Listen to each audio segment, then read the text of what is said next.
What's happening, everybody? Rothstein here, betting public sports show. However, today, um, I'm your beloved host, Fame Rothstein, aka Michael Snackson, aka Bay O Wolf, aka Hacksaw Jim Thuggin, aka Malcolm Excellence. Today's Friday, October 1st, 2021. It's about 4:30 p.m. Eastern Standard Time. I usually give you sports picks on video. Today I don't have any. You can check the podcast for those. It'll be up here shortly. For these two games, two college football games tonight. I usually give you those, but to give you a disclaimer that if you have a gambling problem, please don't listen. But I don't have any sports picks today. This is a recap of the Sopranos prequel, The Many Saints of Newark, that was released today. Been out for about 12, 13 hours now. Came out like 3:01 a.m. Eastern today. I'm going to give you a recap because I'm a huge Sopranos fan. Huge Sopranos fan. One of the best TV shows ever, they say. One of the best TV shows of my lifetime, I know that much. It's right up there with The Wire for me. Oh, and don't forget, you see the Kango. That means it's bucket low like fuck it though, right? But, yeah,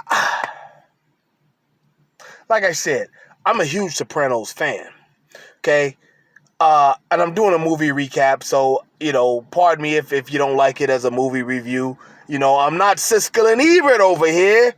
You know what I'm saying? But listen, check it out. First things first, I enjoyed the movie. I enjoyed it. If you are not a Sopranos fan, I think you'll enjoy it. But if you're a Sopranos fan, a damn near junkie like me, kind of left you like, darn, there's a sequel coming. Because I'll get to that, but there's a sequel coming. All right? First things first, let me get my notes here, because I was taking notes while I was watching it, right? First things first, all right, the movie is set around the time of the Newark, New Jersey riots, race riots. I guess a cop beat the hell out of a black dude or whatever, or a black dude who was a murder suspect, something like that. A cop beat his ass or killed him or something. Riots happen. It's set around that time.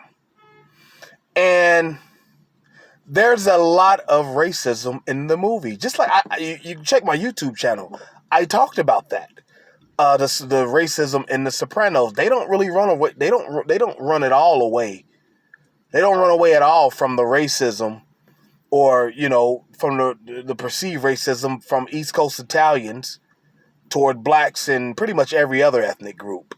Because on the TV show they made fun of the black people, the Jewish community, the Latin people, Latinos, everything. They made fun of everybody. Asians. I mean, they got at everybody on that show. So it's based in that time, whenever that was, like the 60s. But that really has nothing to do with what's going on in the movie. It's just the backdrop of the time period. The movie, first of all, the movie's narrator is Christopher Moltisanti. Dickie's, the main character in the prequel, The Many Saints of Newark, his son. Okay? He's the narrator from the grave. Okay? Which I thought was a cool touch, bring some of the old character, or at least one real life character, one actual actor from the TV show back into it. And I guess he would be the one that makes the more sense since it's about his dad. Well, at least that was his voice narrating. I don't know if that was actually him. It didn't always sound like him, but for all intents and purposes, Christopher Moltisanti, not all intents and purposes, but yeah, he was the narrator. And like I said, if you watch The Sopranos, the TV show, you catch the racism. And this part of it, this is what let me know some bullshit was coming. That there was going to be a heavy emphasis on racism stuff in this movie. Because one of the early scenes, a black dude, I forgot his name, that Harold maybe? He was the main black dude character. He's chasing some kid named Overall. Last name Overall. Leon Overall. Chasing him through the streets, catches him and hitting him with a garbage can top. I guess he owes him money for the numbers game. And Dickie pulls up, says, man, tomorrow I want my money to the young Overall kid.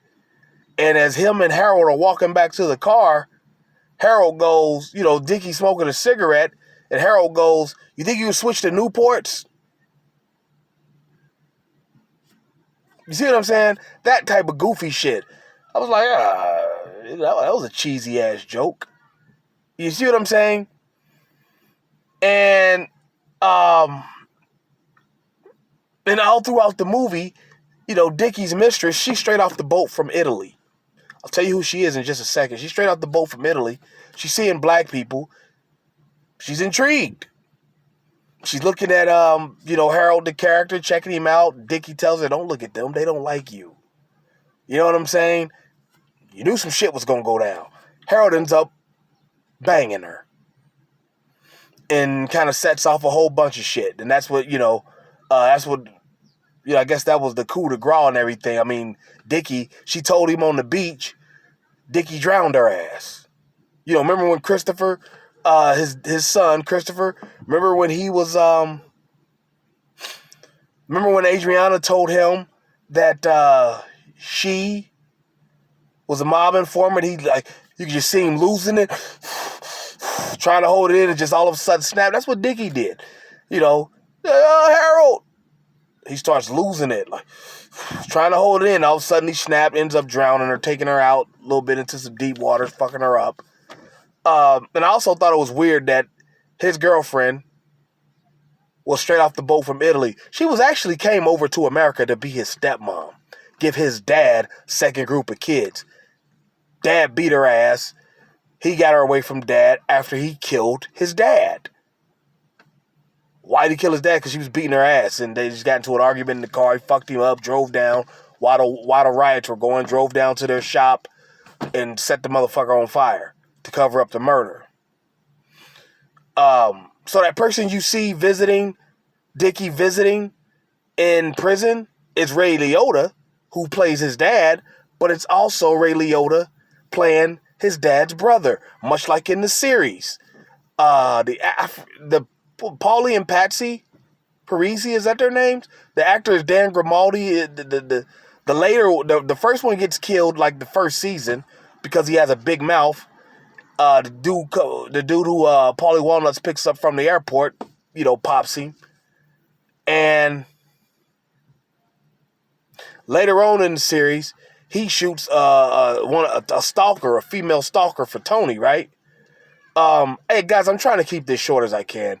So it might go to about 15 minutes. I do apologize.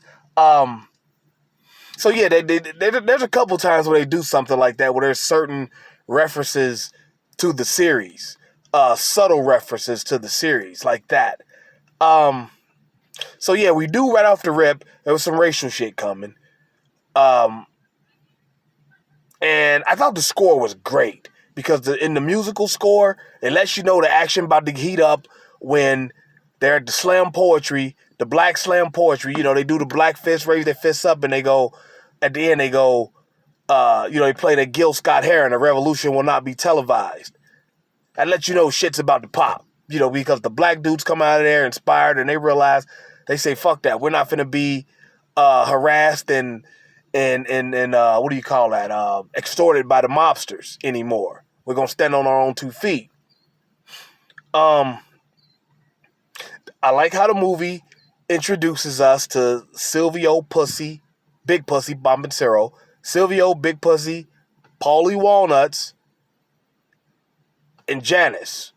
And Tony, for real. When the movie starts, Tony's in 5th, 6th grade. Janice is slightly older. And then as it goes on, that's when you see the James Gandolfini, the guy who played Tony Soprano's dad, the guy who played Tony Soprano in the series. That's when you see his son, Michael, play young Tony, like high school age Tony. And it was weird because he was taking gambling action in high school. young Tony Soprano. I thought that was dope. I thought it was weird, but he was taking gambling action in high school.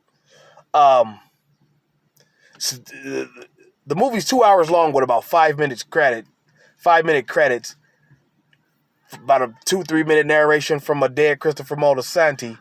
So it's about 2 hours long in the beginning, 2-3 minute narration. What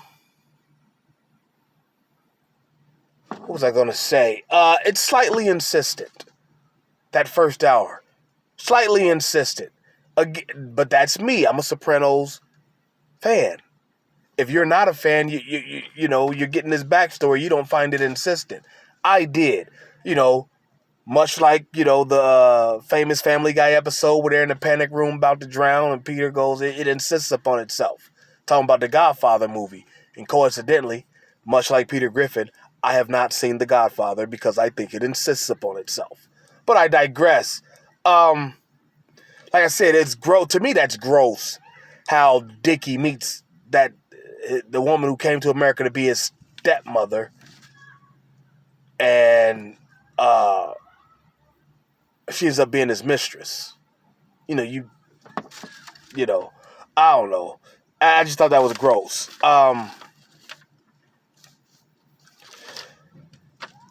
Dickie and Tony's relationship, it shows how it became, the way it did because Tony went away to the joint, did a 2 to 5, or not Tony, Giovanni, his dad, Johnny Boy, Giovanni, he goes to the joint, does a 2 to 5.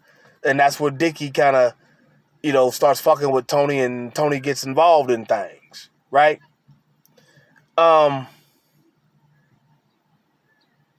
Yeah, man, like I said, that racism stuff. Paulie Walnuts,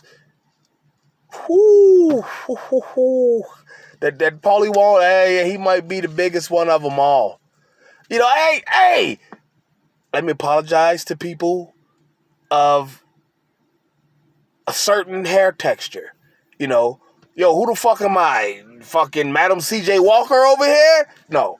But, yeah, that woman, Seal, I didn't realize that the pompadour was because he was going bald. Because he was bald up top, or in the front. Had the George Jefferson shit. I didn't know that. Apparently, well, that's what the prequel tells us. I thought that was his hair. He just got up and got fly in the morning. I didn't know that, that's what that was. So, okay, I like how they went into that a little bit. There also was a reference to Frank Lucas, the drug dealer from New York, mentored by Bumpy Johnson. Bumpy Johnson has a movie out right now, TV show, Godfather of Harlem. There was a reference to Frank Lucas because, if you remember that movie, Armand Asante comes in, plays an Italian that's basically trying to shake him down. And there was a reference to him. As a matter of fact, there wasn't just a reference. The black character from the prequel, Harold, goes to see him. He gives Harold a gun to take on the Italians with, like a 45 or something, to take on the Italians with.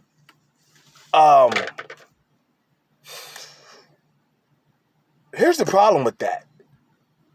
For now, ever since Denzel Washington did that movie, American Gangster, where he played Frank Lucas, we're going to always think of Denzel Washington as Frank Lucas. This dude who you playing Frank Lucas looked nothing like Denzel. He was short and dark and, looked nothing like Denzel. It was like, why'd y'all do this? This was, this was a little trite. Since The Sopranos are fictional, this was a little trite. You didn't need to do that.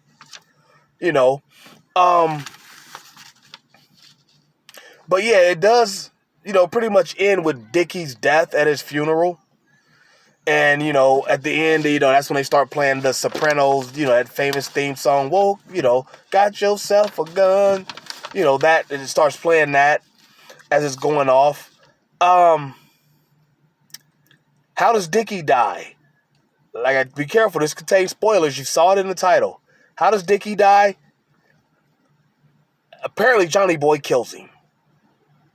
I'm pretty sure that's Johnny Boy because at the end, he calls Corrado at a payphone. It's done. Right before he kills him, he tells Tony, his son, that he's going out to the track for a little bit. Also, that's what it hinted at some. It hinted at some. What do you call that? The guy who likes his mother. Damn. Oedipus Rex. It kind of got into some of that with Tony and his mom, and I was like grossed out. Like, damn, this is some dark ass shit. But yeah. As a Sopranos fan, you love this movie. You'll like it. You're gonna want more, and apparently there is more coming. There's a sequel coming, because we still don't know. We still don't know about what they show. Tony and young Jackie Aprile, Giacomo Aprile Sr. They show them hanging out as teens, and whatnot. But they don't show the card game that they famously robbed. They don't show that. They don't show the botched robbery where Paulie Walnuts got his name Paulie Walnuts. You see what I'm saying? So there's some things that they got to get into. That's how I know there's a sequel coming. Yeah, David Chase gonna be eating off this for his generations. Will be eating off of this for him, but it's worth it. It's good. Like I said, if you're not a Sopranos fan, you'll like this movie just as a mob movie. You'll like it, What else was there? Because I took some notes while I was watching it, because I knew I was going to do a video like this. Yeah, like I said, I knew that I knew that there was going to be some type of one of these black dudes that they're going up against is fucking one of their girls. I knew it. You just kind of saw it coming. There is a slight Carmela Sopranos in the movie for about 10 seconds. There's a pan to a scene where they're at the telephone booth. Tony and I think Jackie Jr. Or that might have been Artie. I'm not sure who that guy was. It might have been Richie. I'm not sure who that was that he met at the phone booth. They're trying to get some beer, trying to get Dickie to buy him some beer, and he won't. It's right before Dickie gets killed. And there's a blonde girl there. Carmela had blonde hair in the TV series. It's obviously Carmela. They pan to her. It would have been a shocker if it wasn't. It would have just showed us that Tony has a type. He likes blonde Italian girls. But all in all, like I said, I give the movie a B+, A-, B+.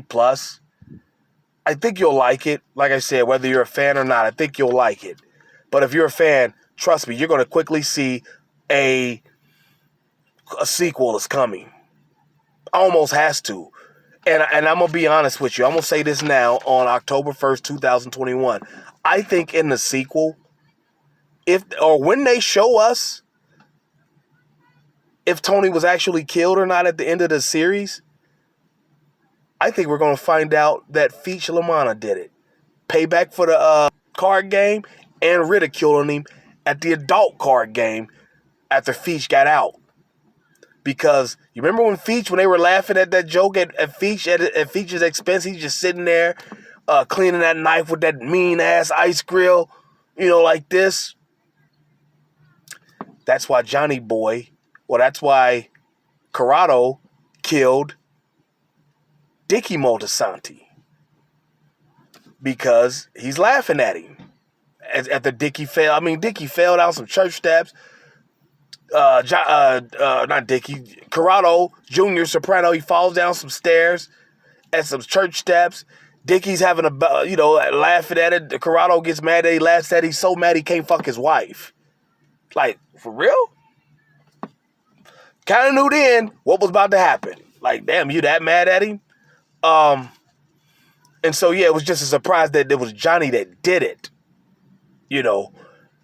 So I think Christopher thought that his dad was a junkie, and that wasn't the case. I don't remember seeing him do drugs in this movie.